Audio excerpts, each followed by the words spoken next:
Saudi രാജ്യം രൂപീകരിച്ചിട്ട് 94 വർഷം പൂർത്തീകരിച്ചിരിക്കുന്നു.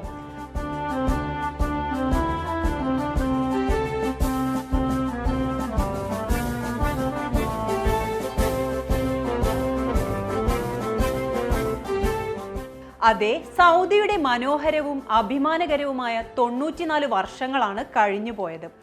1932 അബ്ദുൽ അസീസ് രാജാവിന്റെ കൈകളാൽ രാജ്യം ഏകീകരിക്കപ്പെട്ടതിന്റെ വാർഷികമാണ് സെപ്റ്റംബർ 23 ദേശീയ ദിനമായി കൊണ്ടാടുന്നത്.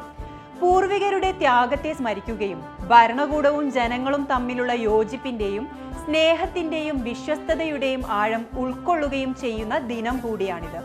സമ്പന്നമായ ഭൂതകാലത്തെ സ്മരിച്ചും അതിൽ നിന്ന് ഊർജം സംഭരിച്ചും സമൃദ്ധമായ ഭാവിയിലേക്ക് കൂടുതൽ കരുത്തോടെ കുതിക്കാനുള്ള തയ്യാറെടുപ്പിന്റേത് കൂടിയാണ് സൗദി ദേശീയ ദിനം.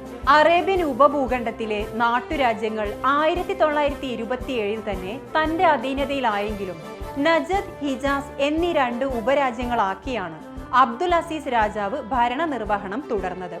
പിന്നീട് 1932 സെപ്റ്റംബർ 23 നജദും ഹിജാസും ഏകോപിപ്പിച്ച് സൗദി അറേബ്യ എന്ന പേരിൽ ഒറ്റ രാജ്യമായി പ്രഖ്യാപിക്കുകയായിരുന്നു. ഈ ഓർമ്മ ദിനത്തെയാണ് 2005 ഫഹദ് രാജാവ് സൗദി ദേശീയ ദിനമായി പ്രഖ്യാപിക്കുന്നത്. പിന്നീട് ഓരോ വർഷവും വൻ പ്രാധാന്യത്തോടു കൂടി തന്നെ സൗദി ജനത ഈ ദിനത്തെ കൊണ്ടാടുന്നു. ഇന്ന് ലോകത്തിന് അവഗണിക്കാനാവാത്ത വലിയ ശക്തിയാണ് സൗദി അറേബ്യ.